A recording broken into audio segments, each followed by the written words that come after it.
Di video kali ini saya akan menjelaskan berbagai macam tipe data yang terdapat pada bahasa pemrograman Java, mulai dari tipe data primitif hingga ke wrapper classes yang membungkus berbagai macam tipe data tersebut. Lalu saya akan lanjutkan dengan menjelaskan cakupan nilai dari berbagai macam tipe data tersebut, kemudian berbagai macam operator untuk melakukan operasi matematika dengan berbagai macam tipe data tersebut. Lalu dilanjutkan dengan konversi nilai, ya, konversi tipe data dari berbagai macam nilai, ya, dari satu tipe data ke tipe data yang lain, ke tipe data yang lainnya. Kemudian juga berbagai macam operasi string yang umum dilakukan pada bahasa pemrograman Java. Ya, kita mulai dengan penjelasan berbagai macam tipe data yang terdapat atau digunakan di bahasa pemrograman Java. Oke, ya saya akan menjelaskan berbagai macam tipe data yang disupport oleh Java ya, bahasa pemrograman Java. Yang pertama adalah tipe data primitif. Kalau kalian lihat, ya, di sini saya jajarkan di bagian sebelah kiri. Oke, sebelum lanjut, eh, sisi sebelah kiri dan sisi sebelah kanan itu adalah dua file yang sama ya. Cuma yang ditampilkan itu adalah lokasi yang berbeda ya. Untuk satu file yang sama. Kalian bisa perhatikan barisnya di sini baris ketujuh, sedangkan ya ini kan sama baris ketujuh. Yang di sebelah kanan ini saya scroll ke bawah ya, ke baris 17 supaya bisa matching antara sisi kiri dan sisi kanan ya. Nah, di sisi kiri ini adalah primitive types, ya, tipe data primitif yang didukung oleh Java. Sedangkan yang di sebelah kanan itu adalah wrapper classes untuk tipe data primitif yang di sebelah kiri. Kalau kalian perhatikan, uh, yang di sebelah kiri dan sebelah kanan itu namanya mirip-mirip ya. Namanya mirip-mirip. Yang wrapper class-nya ini itu uh, diawali dengan huruf besar, sedangkan yang di sebelah kiri itu diawali dengan huruf kecil. Ya, pengecualian mungkin yang namanya berbeda itu adalah untuk integer, yang baris ke-11 ini ya, ini int, sedangkan yang ini adalah integer. Ya, tapi mereka mengacu kepada makna yang sama ya. Char ya, baris 15 dan baris 25 karakter. Ya, mengacu pada konsep yang sama. Oke, saya jelaskan apa yang dimaksud dengan tipe data primitif. Oke, ketika suatu variabel dideklarasikan dengan suatu tipe data tertentu ya, maka komputer ya akan mereserve space di memori dengan lebar data tertentu ya, dengan space dengan jumlah tertentu ya. Kalau boolean dia akan mereserve space di memori ya yang cukup untuk merepresentasikan dua state nilai, yaitu false dan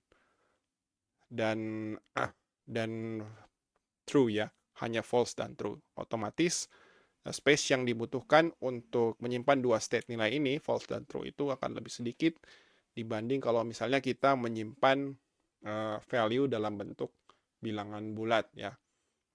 Misalnya byte yang terkecil hingga ke long yang paling panjang. Nah, dari baris 9 sampai baris 12 ya, itu tipe data tersebut itu bisa kita gunakan untuk merepresentasikan bilangan bulat ya. Bilangan bulat, integer, ya, dari yang terkecil adalah byte hingga long, yang terpanjang. Oke, terus untuk tipe data bilangan pecahan atau desimal, itu kita bisa gunakan float dan double. Float dan double, di mana double ini memiliki presisi yang lebih tinggi daripada float ya. Presisi di sini maksudnya adalah kita bisa menyimpan jumlah angka di belakang koma itu lebih panjang ya, lebih banyak dibanding kalau misalnya kita menggunakan float.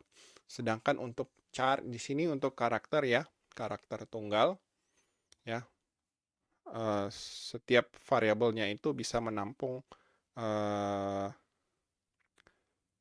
ya berbagai macam karakter ya, dengan panjang karakternya itu adalah 1. Oke, kalau tipe data primitif seperti saya sebutkan sebelumnya, ketika kita mendeklarasikan variabel dengan suatu tipe data tertentu, maka dia akan mereserve sejumlah space di memori sesuai dengan jenis variabel yang kita gunakan ya, tipe variabel yang kita gunakan. Nah, di sebelah kanan itu adalah wrapper classes ya. Nah, wrapper classes ini membungkus tipe data primitif yang ada di sebelah kiri. Ya, mengapa wrapper classes ini kita butuhkan? Kita butuhkan wrapper classes supaya kita bisa memperlakukan setiap variabel yang dideklarasikan sebagai kita bisa memperlakukan variabel-variabel tersebut sebagai suatu objek. Ya. Keuntungan dideklarasikan sebagai suatu objek adalah kita bisa menggunakan fitur-fitur object oriented. Nanti saya akan jelaskan apa yang disebut dengan polymorphisme ya, baik di video ini mungkin dan juga di video-video yang selanjutnya ya. Terus kita bisa menggunakan generalisasi, artinya kita bisa buat suatu variabel dengan tipe data tertentu yang bisa mereferensi atau mengacu atau mencakup ya tipe data yang lain yang lebih spesifik ya, yang lebih spesifik. Kemudian juga kita bisa menggunakan berbagai macam fitur yang disediakan dari suatu objek ya. Metode-metodenya kita gunakan, operasi-operasinya kita gunakan ya.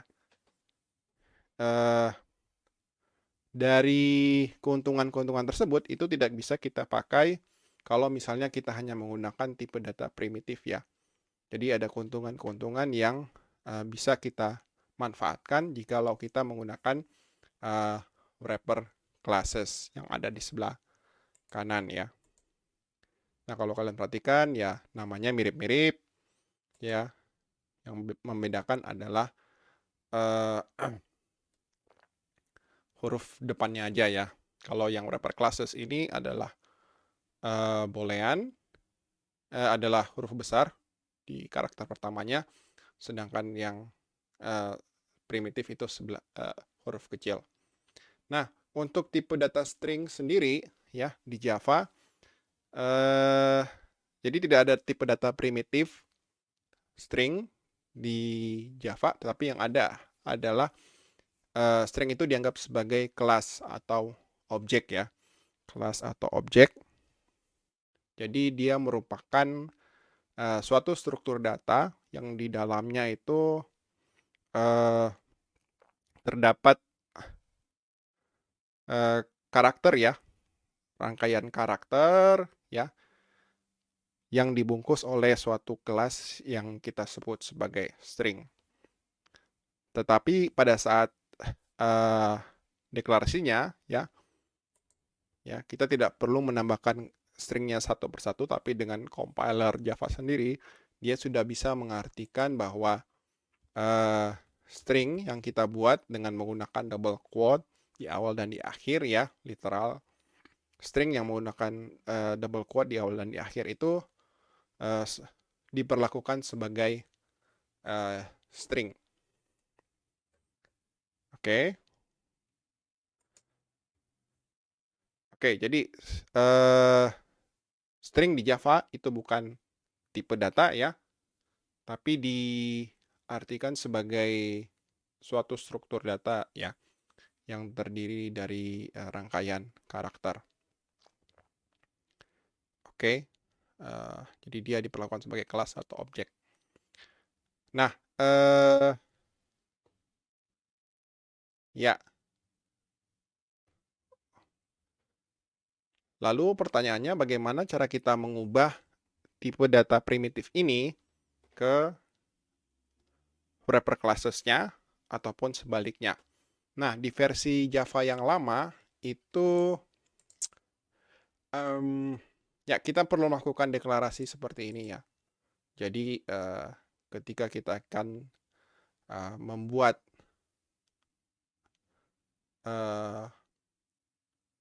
objek dari classes dari wrapper classes suatu tipe data tertentu ya, kita perlu mendeklarasikannya sebagai suatu objek ya, new integer, kemudian value-nya ya.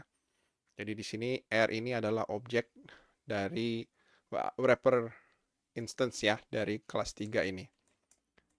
Dari nilai 3 ini ya. Ini versi yang lama. Kemudian supaya lebih smooth, supaya lebih halus ya perpindahan dari tipe data primitif ke tipe data wrapper classes-nya itu, ada istilah yang disebut dengan boxing dan unboxing ya. Kalau boxing itu ke tipe wrapper class-nya, sedangkan unboxing itu dari wrapper class ke tipe data primitifnya ya. Kemudian Java memperkenalkan yang disebut dengan auto boxing ya, auto unboxing. Jadi compiler yang akan menangani perubahan tersebut ya.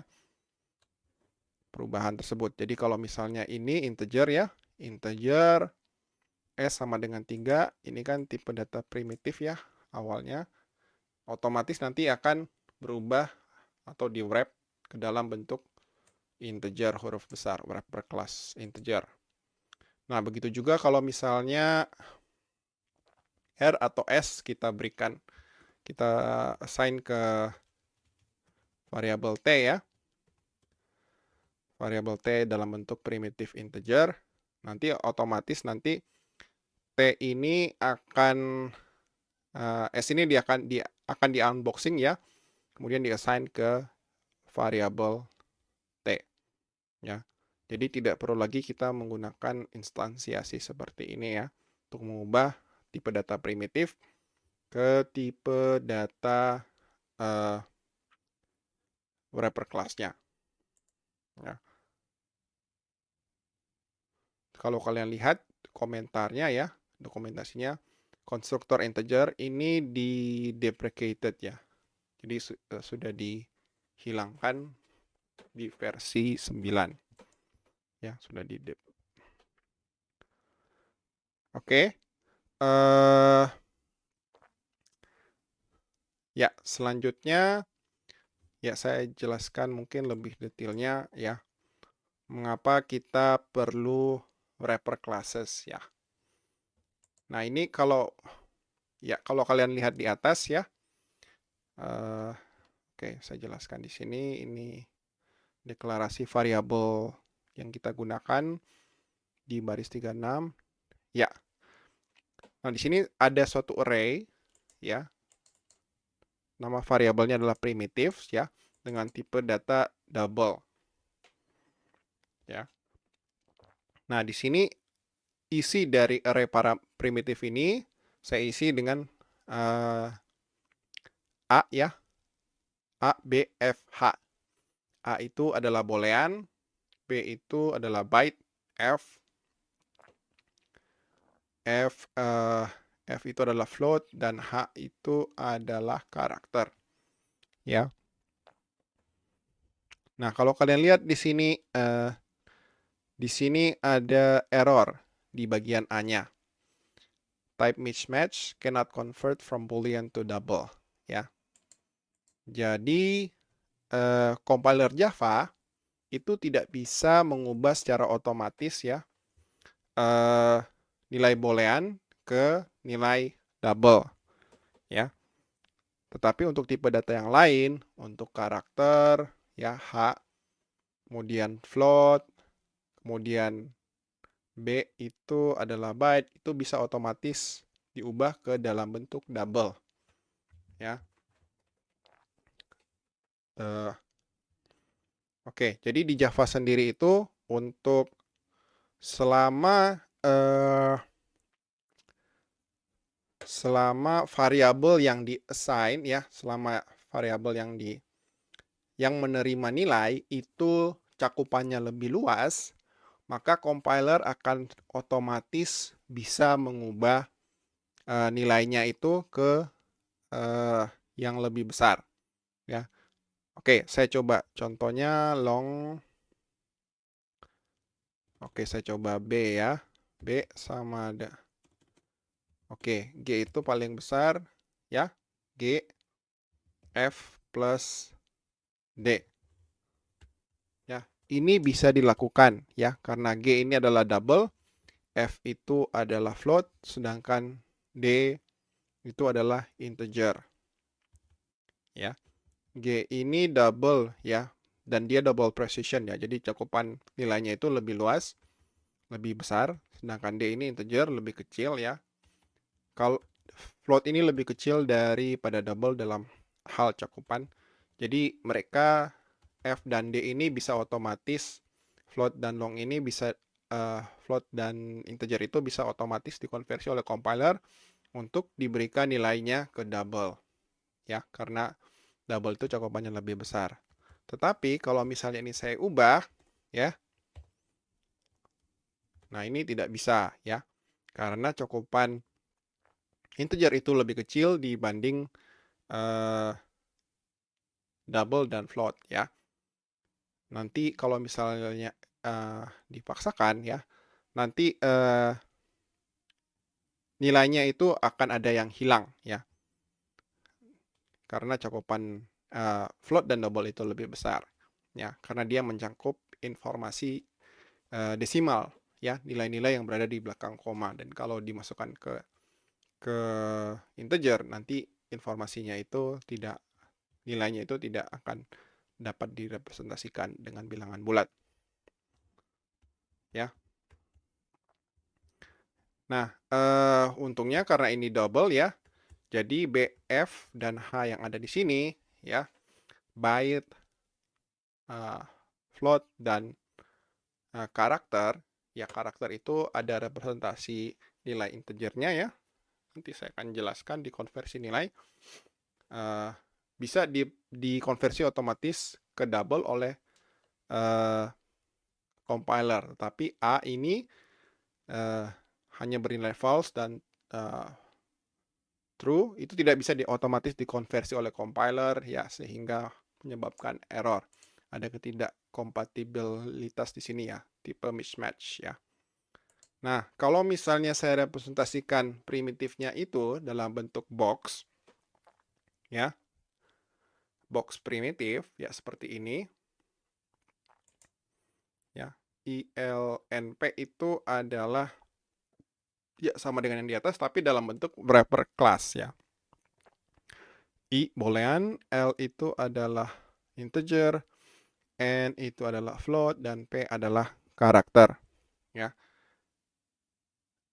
Semuanya ini itu bisa saya anggap sebagai suatu objek ya. Karena wrapper class-nya ini ya menginstansiasi ya, membolehkan kita memperlakukan setiap nilai yang ada di sini sebagai objek ya. Jadi kita bisa memiliki suatu array yang bisa bernilai bisa terdiri dari berbagai macam nilai ya, yang berbeda-beda tipenya ya. Nah, ini nanti jadi kita bisa generalisasi ya semua tipe data ini ya. Kita anggap mereka semuanya itu sebagai suatu objek. Ya, ini salah satu keuntungan dari wrapper classes ya. Nah, ini akan sangat bermanfaat kalau misalnya kita punya struktur data yang misalnya list ya, array list. Nah, yang akan dijelaskan di video-video selanjutnya ya. Jadi suatu himpunan atau list yang bisa berisi berbagai macam nilai yang ada di situ ya. Jadi ini salah satu keuntungannya. Jadi kita memperlakukan berbagai macam nilai itu, kita bisa memperlakukan berbagai macam nilai itu sebagai objek apapun tipe datanya, ya. Terus keuntungan yang lain adalah kita memiliki akses untuk menggunakan metode-metode yang ada di objek atau kelas tersebut. Jadi misalnya ini L ini adalah integer ya, saya ketik L. Nah, di sini tersedia berbagai macam metode yang bisa kita gunakan ya. Jadi misalnya ini ya, byte value ya, kita konversi, kita turunkan, kita dapatkan nilai byte dari integer tersebut ya. Atau compare to di sini ya. Compare to. Jadi kalau nilai yang sekarang itu lebih besar dari nilai yang ada di parameternya, itu nanti nilai integer yang dibalikan itu adalah positif. Sedangkan kalau misalnya lebih kecil nilai yang sekarang itu, nilai variabelnya, itu dia akan membalikan nilai negatif. Sedangkan kalau sama itu adalah 0. Oke. Oke, ini saya coba jalankan aja. Karena ini dia error, saya komentari aja ya. Saya coba jalankan data type run as Java application. Kita lihat outputnya. Ya, 1 ya. Output yang ditampilkan itu hanya 1 yang baris 43 ini. Ya. L itu adalah 3 ya. D, sedangkan D itu adalah 1. Ya. 3 itu lebih besar daripada 1, berarti nilainya positif ya. Kalau misalnya ini saya ganti dengan 10, ya. Saya coba jalankan lagi. Nilainya min 1 ya. Kalau misalnya saya ubah jadi 3 sama ya. Nilainya adalah 0. Oke. Jadi wrapper class itu menolong kita untuk memperlakukan nilai-nilai berbagai macam tipe data ya. Itu sebagai suatu objek ya. Kita bisa referensi mereka dengan menggunakan variabel ya. Terus kita bisa juga memperlakukan mereka sebagai objek ya. Ada generalisasi di sini. Ya, polimorfisme ya. Satu bentuk tetapi bisa memiliki implementasi yang berbeda-beda ya. Terus kita juga bisa menggunakan metode-metode atau operasi yang dimiliki oleh objek dan kelas dari berbagai macam wrapper class untuk berbagai macam tipe data yang mereka representasikan. Oke.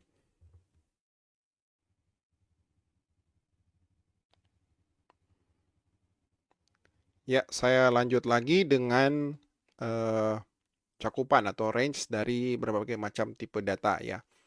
Di sini saya akan mengecek jangkauan ya, range dari berbagai macam tipe data, mulai dari byte, short, integer, long, float, dan double. Oke, saya tampilkan minimal value-nya ya, dan juga maksimum value-nya. Saya jalankan aja kodenya, ya range. Nah, kalau kalian perhatikan outputnya seperti ini. Jadi masing-masing wrapper class itu ya, wrapper class yang ada di sini ya, itu memiliki konstanta ya yang memberikan nilai maksimum dan minimum dari tipe data tersebut. Kalau byte itu mulai dari minus 128 sampai dengan 127. Short, kemudian yang kedua paling panjang dari minus 32 dan sampai dengan 327 dan seterusnya ya. Kemudian kemudian integer dari minus sekian sampai sekian. Kemudian long ya, minus sekian sampai panjangnya sekian, float, dan double. Ya.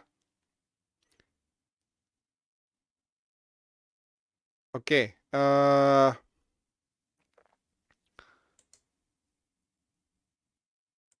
Oke, terus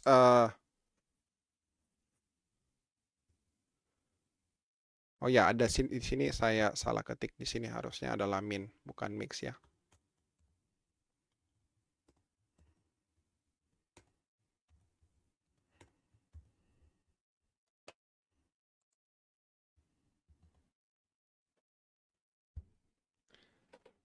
Oke, terus untuk float dan double, kalian mungkin masih bertanya-tanya kira-kira di sini itu maksudnya apa?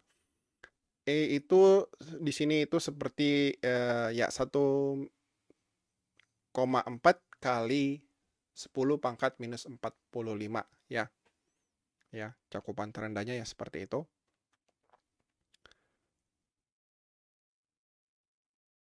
Ya, dan di sini ya, ini kali 10 pangkat 38 ya.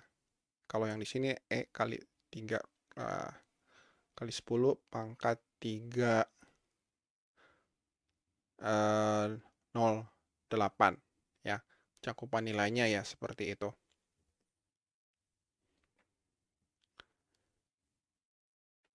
Oke.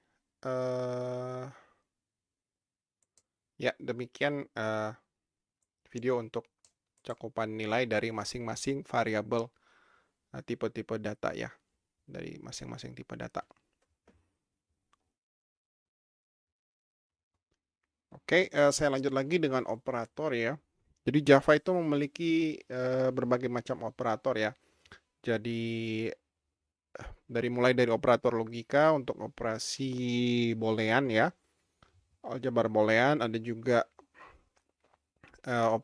operator assignment ya untuk memberikan nilai ya. Terus ada juga operator matematika ya untuk melakukan operasi matematika. Nah, apa yang kalian lihat sekarang ini itu adalah berbagai macam operator matematika yang dimiliki oleh Java. Nah, yang pertama itu adalah penjumlahan ya, pembagian, perkalian, modulus atau mencari sisa dari pembagian, pengurangan, ada increment ya, naikkan nilai, ada decrement ya untuk menurunkan nilai sebanyak 1, menaikkan nilai sebanyak 1 dan menurunkan nilai sebanyak 1. Nah, ya dengan operator ini kalian bisa melakukan berbagai macam bentuk kalkulasi matematika ya. Kalian bisa buat formula yang panjang, kemudian kalian buat itu sebagai suatu operasi atau fungsi yang bisa kalian panggil berulang-ulang. Nah, selain cara tersebut,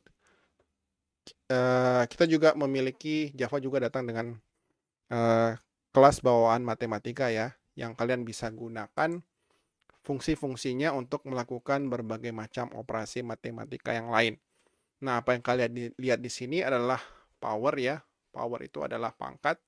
Jadi X pangkat Y. Jadi 9 pangkat 2. Ya, karena X itu sama dengan 9 dan Y itu adalah 2. Nah, kita coba fungsi yang lain ya, selain power. Misalnya pembulatan ya. Nah, selain round, kita juga bisa pakai ceiling. Kalau ceiling itu berarti pembulatan ke atas. Oke, ceilingnya ini misalnya 4,99. Ya, kita coba jalankan aja kodenya. Run as Java application. Nah, kalau kalian lihat, ya 9 tambah 2, 11, 9 bagi 2, 4,5, 9 kali 2, 18. 9 modulus 2, sisa pembagian dari 2 adalah 1. 9 kurang 2, 7. Ya. 92 kurang 2 adalah 7.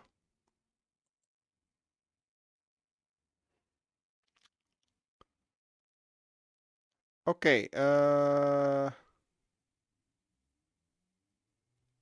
oke. Ya di sini ada kesalahan, ini seharusnya saya tambahkan ke di depannya ya. Ya. Oke, nah untuk operator increment ya, itu kalau misalnya kita tambahkan di depan ya, jadi nilai X itu nanti akan dinaikkan terlebih dahulu baru kemudian dicetak ya. Kalau misalnya kita taruh di belakang ya, nanti dia akan mencetak nilai X terlebih dahulu baru kemudian setelah itu nilai X-nya itu akan dinaikkan. Oke. Makanya kalau misalnya ini ya, nilai yang dicetak itu adalah 9, tapi nilai yang di baris berikutnya itu adalah 10. Karena X-nya ini nilainya sudah dinaikkan ya. Dinaikkan. Cetak dulu, dinaikkan, kemudian di sini cetak lagi, baru kemudian dikurangi. Ya. Baru kemudian dikurangi. Oke.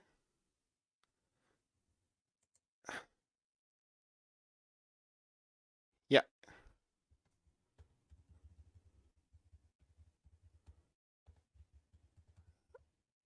Iya, oke. Jadi kita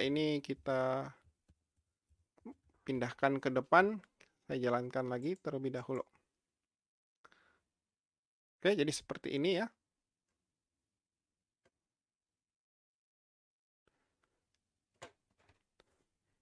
Jadi increment di sini saya naikkan X-nya 99 ya 9 saya increment jadi 10 ya. Kemudian 9 saya kurangi jadi yang tadinya 10 ya, saya kurangi jadi 9 ya. Kemudian di sini math power X Y ya. Math power X Y. Jadi 9 dipangkat 2 itu sama dengan 81 ya. Sedangkan di bawah ini adalah pembulatan ke atas, jadi 4,99 saya bulatkan ke atas jadi 5. Oke. Ya. Ya, demikian penjelasan tentang operator matematika yang ada di Java. Sedangkan untuk operator-operator lainnya seperti assignment dan juga boolean ya, itu saya akan jelaskan seiring dengan video-video yang lain. Oke, ya kita lanjut lagi dengan konversi tipe data yang ada di Java ya. Nah, kalau kalian lihat dari baris 7 sampai dengan 10 ini menjelaskan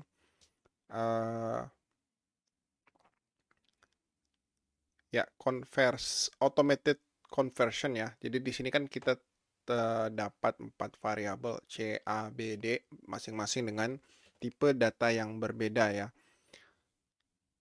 Oke, kalau misalnya tipe data yang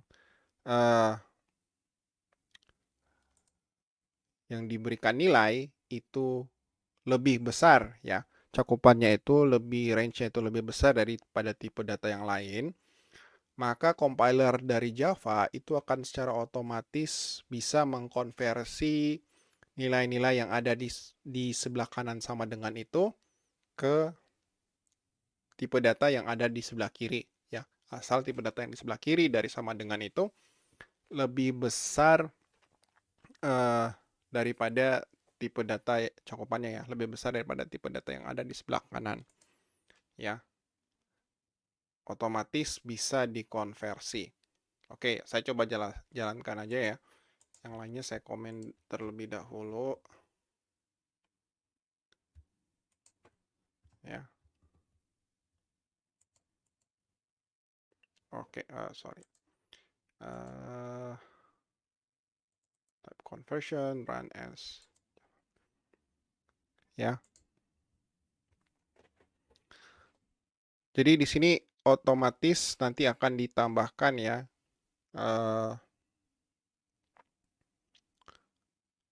diubahkan oleh compiler, ya, langsung masuk ke D, kemudian saya cetak nilainya ada 136. Kurang jelas mungkin, integernya saya ubah jadi 1 aja. Jadi 10,5 harus 9,5 ya. 4 tambah 4,5 tambah 1 nilainya adalah 9,5 ya. Nah, ini tidak akan bisa dilakukan kalau misalnya sisi sebelah kirinya itu lebih kecil ya. Jadi misalnya saya pakai tipe data byte. Ya. Ya, ini pasti akan error. Tidak bisa dilakukan. Oke, compiler Java juga cukup cerdas untuk mengubah ya dari D ini yang adalah double ke string ya. Biasanya kita perlu mengkonversi seperti ini secara eksplisit ya.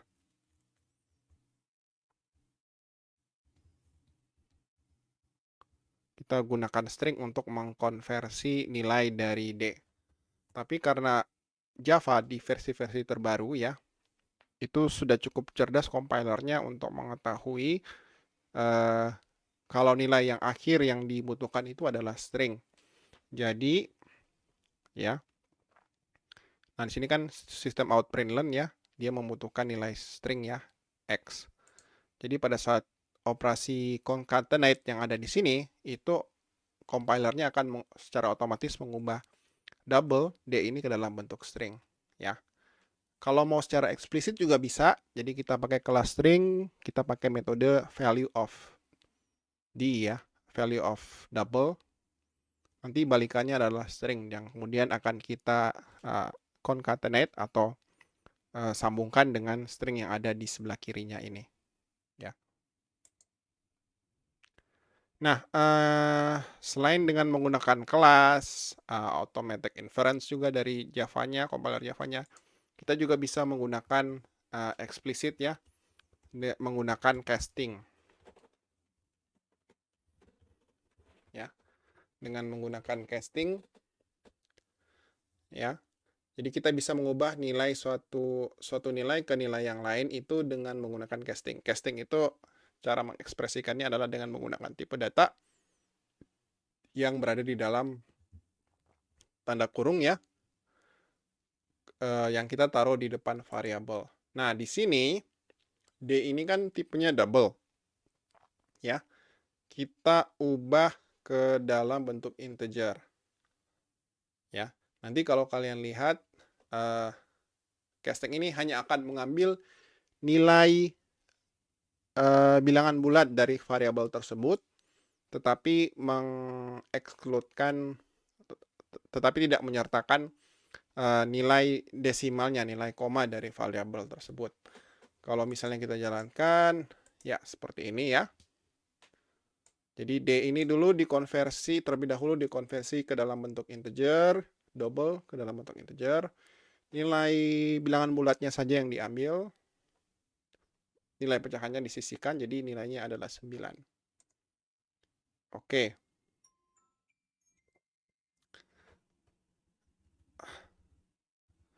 Oke, kemudian apalagi?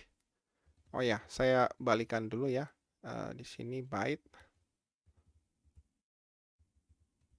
Saya komen lagi.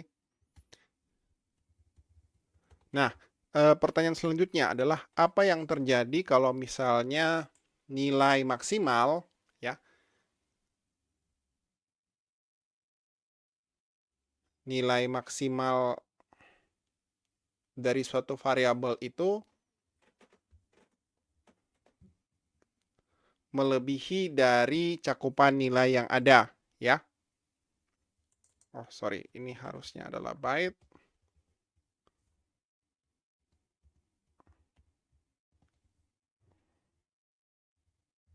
Oke. Sorry.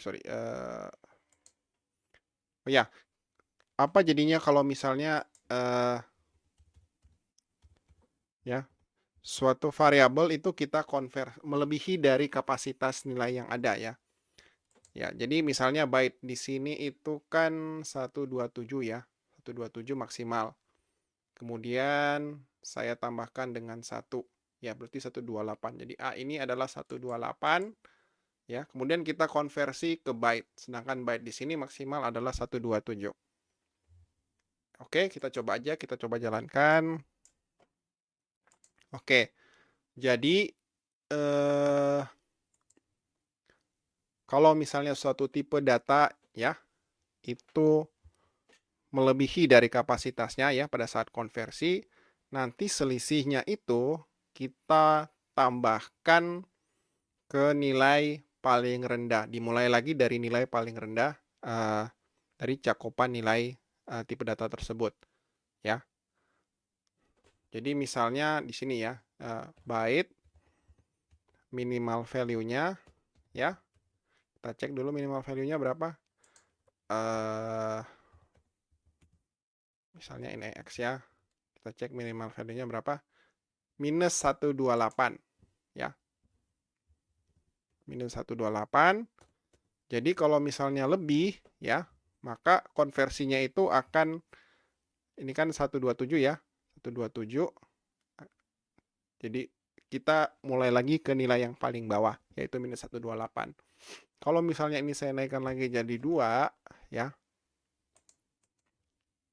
A-nya ini 127 ya. Saya naikkan lagi jadi 3, jadi nilai konversi dari A itu ya yang ada di sini itu jadi minus 126 ya.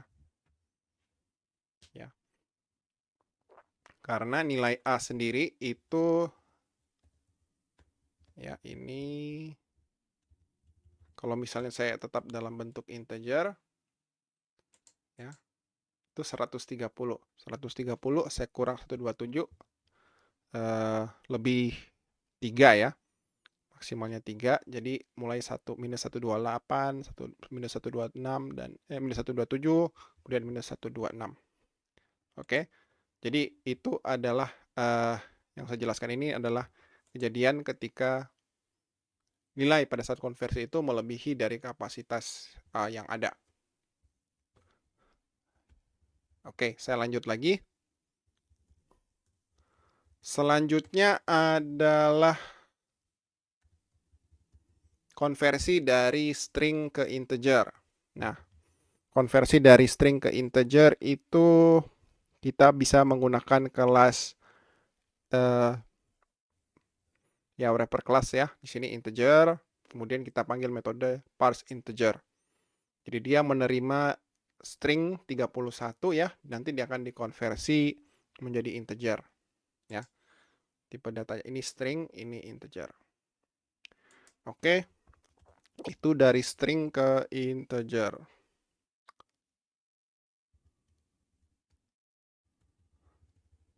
Ya, bagaimana kalau dari integer ke string? Dari integer ke string cukup dengan value of seperti ini juga ya. X string ya. Ya, jadi seperti ini. Jadi nanti ini string y-nya ini adalah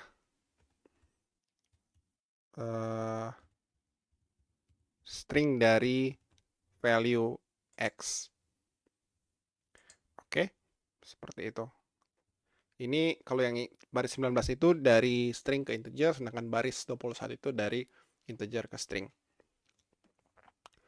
Oke,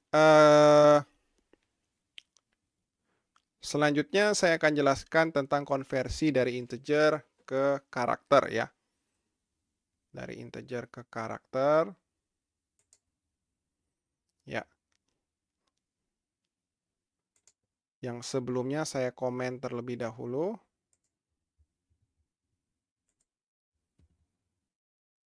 Ya, di sini kita punya variabel 49 ya. Variabel R dengan nilai integer 49. Ya, kita jalankan terlebih dahulu. Ya.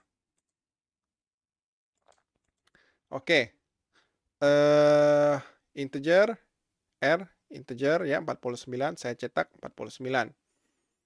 Tapi di sini saya konversi dari 49 ke karakter. Karakter di sini adalah nilai kode karakter 1 ya. Karakter 1 ya. Jadi karakter 1 yang di sini yang ditampilkan dicetak itu adalah karakter S sama dengan 1 ya. Oke, jadi karakter 1 itu memiliki kode karakter 49 ya. Jadi kalau saya mau konversi kode karakter ke karakter ya, itu saya pakai casting char, kemudian kode integernya ya. Jadi S itu adalah karakter 1. Nah, untuk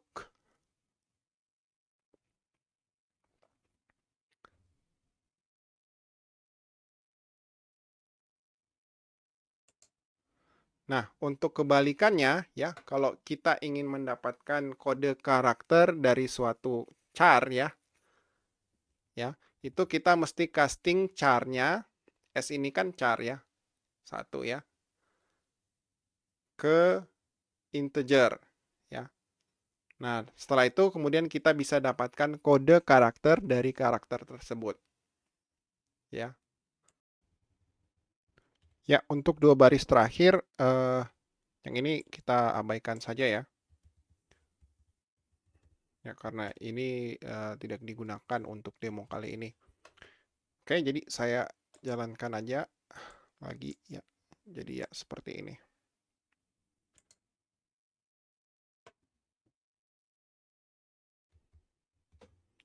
Oke, jadi sebenarnya S ini adalah ya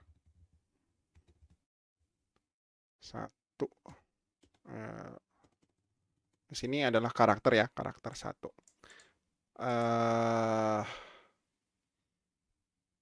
Oke, saya coba yang lain ya, karakter yang lain. Misalnya ini karakternya saya ganti dengan A besar.